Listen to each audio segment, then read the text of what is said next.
Sure, sure, sure. So always, always, always and I want to acknowledge your compliment. Thank you.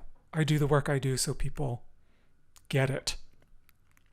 And sometimes the very first job is, you have a voice in your head, a taskmaster telling you how terrible you are and what to do, right? And honestly, I'll share a little bit about that. When I give an assignment within coaching to write down what the voice is saying to you, people have the huge realization that it is the cruelest thing that you have ever seen in your life. It tells you the most horrible things that you would never say to another human being. Yes. And as you point out, when we get onto it, when we start to figure it out, it can get a little subtle. It can wiggle around, gets slippery, tries to get in another door, tries to seem like it's a voice that's helping us, for example. But you tell me how you experience it. How is it shifting around for you? Well, so this is why I wanted to ask about this, because Mm-hmm. something I'm experiencing is because I have this huge task to do, that I am having, I'll call it anxiety, and that kind of makes me freeze up and not move forward, not do the thing I need to do. Very common. And Very I common. decided I was like, is this the voice? Because it doesn't seem like it.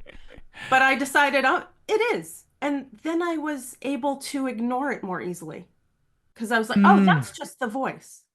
mm. So, Okay, so you know how many people, and you and I have talked about this and worked on this.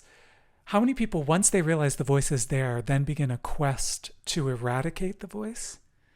They go on, they go into a mode of not believing the voice, but now fighting the voice. So now we're the rebellious teenager and we're like, you can't tell me what to do inside my own head, right? And we fight it. And you used the word ignore, which I think is a great word to use, right? How do we become aware of it and give it less power and therefore move on with our lives, yes. no matter how subtle it becomes? And the other thing I like about your story, or what you shared, your experience, if we pay close attention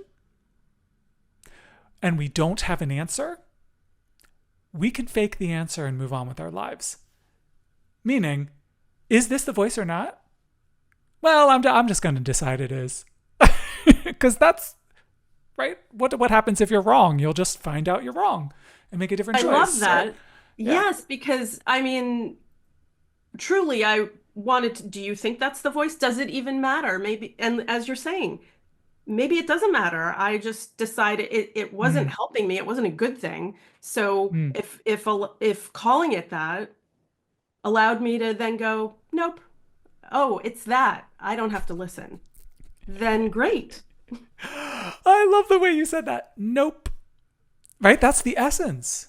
It's not, I hate you. And it's not, oh, you're right, I'm terrible.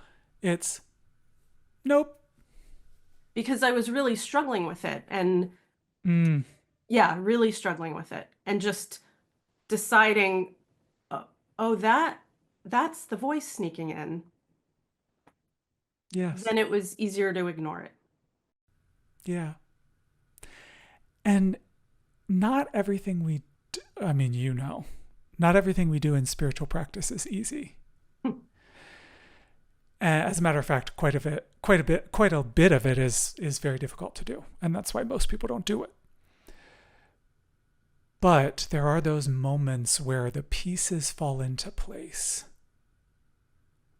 And those moments are the ones that we can celebrate and lift each other up. In workshops and in coaching and in, lots of contexts when I work with people, people often assume, and I want to phrase this very specifically, people assume that we're here for them to bring their struggles, which is true sometimes. And if someone's struggling, I'm here to help as best I can. But we shouldn't forget that we're here to share our triumphs too.